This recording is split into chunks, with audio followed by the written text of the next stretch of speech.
तो गाइस आज हाय, तो मैंने अगले ब्लॉग आपको दे दिया होगा मैंने। तो फिर अब मैं कृष्ण कथा का ब्लॉग बनाऊंगी। अब आपको मेरे से कृष्ण कथा सुनने को मिल सकती है। तो गाइस अगर आपको पता नहीं होगा कैसा, बहुत रोने की बात है यार, यशोदा मैया बहुत रोने की हाल हो गई थी। तो मैं अभी आपको स्टार्ट करवाती हूँ कृष्ण कथा में। हाँ, कान्हा जी बहुत छोटे थे। कान्हा जी का जन्म मथुरा के कारागार में हुआ था और कान्हा जी गोकुल में पले हुए थे और यशोदा मैया ने कन्या को जन्म दिया था। कन्या को फिर वासुदेव जी को डर लगा कि अगर कंस को पता चल गया तो कंस मेरी 8वीं संतान को भी मार देगा। इसलिए बहुत बड़ी बारिश हुई, सारे द्वार खुल गए उनके जैसे वो खड़े हुए। ये कान्हा जी की माया थी और सभी सैनिक गहरी निद्रा में सो गए। गहरी निद्रा में सोने के बाद वासुदेव जी गए। बहुत तेज बारिश थी, बहुत झरना बहुत तेज की बह रहा था। फिर क्या हुआ, वासुदेव जी गोकुल में वासुदेव जी ने सोचा कि अब मैं इतनी बड़ी नदी बहते जा रही है और इतनी बड़ी बारिश है। उन्होंने कान्हा जी को टोकरी में रख के अपने सिर में ले लिया। फिर वो गए मथुरा में, गोकुल में। फिर ना कान्हा जी यशोदा मैया की कन्या को लिया उन्होंने और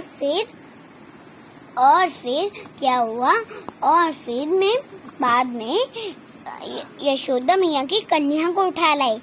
जब कंस को पता चला कि ये एक कन्या है, ये मेरी मृत्यु करेगी, फिर कंस ने भगवान विष्णु को कहा, हे चक्रधारी विष्णु, तूने मेरे साथ छल किया है, मैं इस धरती का भगवान हूँ। तो फिर जैसे ही कंस ने उनको उस कन्या को नीचे फेंका, वैसी वो उड़ के ऊपर आके एक मैया का रूप ले लिया और फिर कहा, हे कंस, तू जिसको देख रहा है तुझे मारने वाला जन्म ले चुका है। तो फिर ऐसा सुन के कंस बहुत क्रोधित हो गया। कंस ने कहा, जिस दिन यशोदा की 8वीं संतान का जन्म हुआ था, देवकी की 8वीं संतान का जन्म हुआ था, जिस दिन उस सारे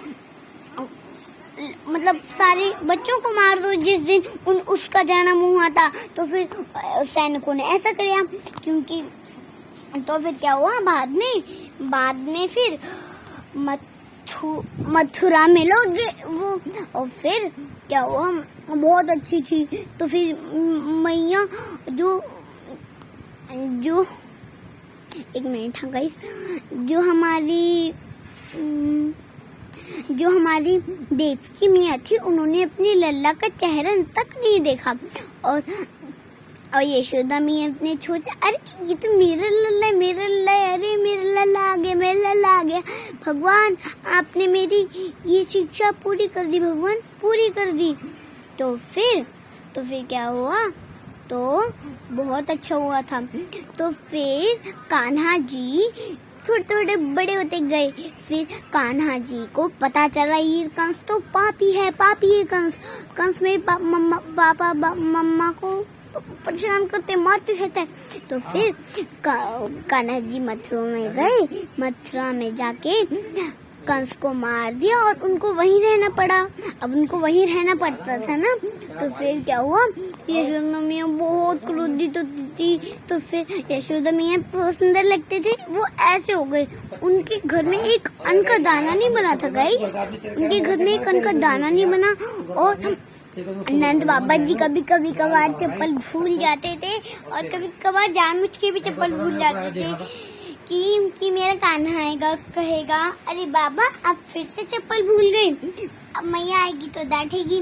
तो फिर क्या हुआ, तो फिर बाद में तो फिर जब तक कान्हा जी वहीं रहे मथुरा में, तो फिर मथुरा में रहते नंद बाबा जी ने चप्पल नहीं पहनी और मैया यशोदा सोई नहीं थी।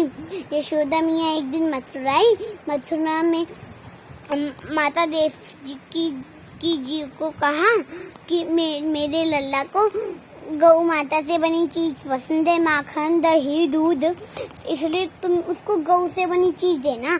तो फिर क्या हुआ, वो चली गई। तो फिर जो देवकी मैया थी, देवकी मैया ने जब उनकी थाली में खाना परोसा, तब ना फिर कान्हा जी बैठे। कान्हा जी का मतलब कोई गौ माता की बनी हुई चीज रखी थी। तो फिर कान्हा जी ने ऐसे अपने हाथ से थाली सरकाई, कहा मैया आप मुझे गौ से बनी चीज मत देना, वरना मुझे अपनी यशोदा मैया की बहुत याद आती है। तो फिर वो उठ के चले गए। तो फिर क्या हुआ, यशोदा मैया सोती नहीं थी जब तक कान्हा जी नहीं आते थे गोकुल में, और फिर यशोदा मैया जब बेहोश होती थी तभी सोती थी, और नंद बाबा जी ने चप्पल नहीं पहने थे, और जब वो मथुरा चले गए थे, क्योंकि कान्हा जी आते थे, कान्हा जी कहते थे कि अरे बाबा फिर से चप्पल भूल गए, नहीं आएगी तो डांटेगी। इसलिए फिर क्या हुआ, फिर यशोदा मैया सोती नहीं थी, उनके घर में एक अन्न का दाना नहीं बना, सुंदर लगते थे वो, ऐसे हो गए वो थे। तो फिर क्या हुआ, फिर कान्हा जी सारी गोपियां कहती थी एक दिन आएगा, एक दिन जरूर आएगा हमारा कान्हा, परंतु कान्हा कभी नहीं आता था। थैंक यू, मेरी कथा पूरी हुई। आज तुम खाते मैं बना दूंगी। Please, thank you.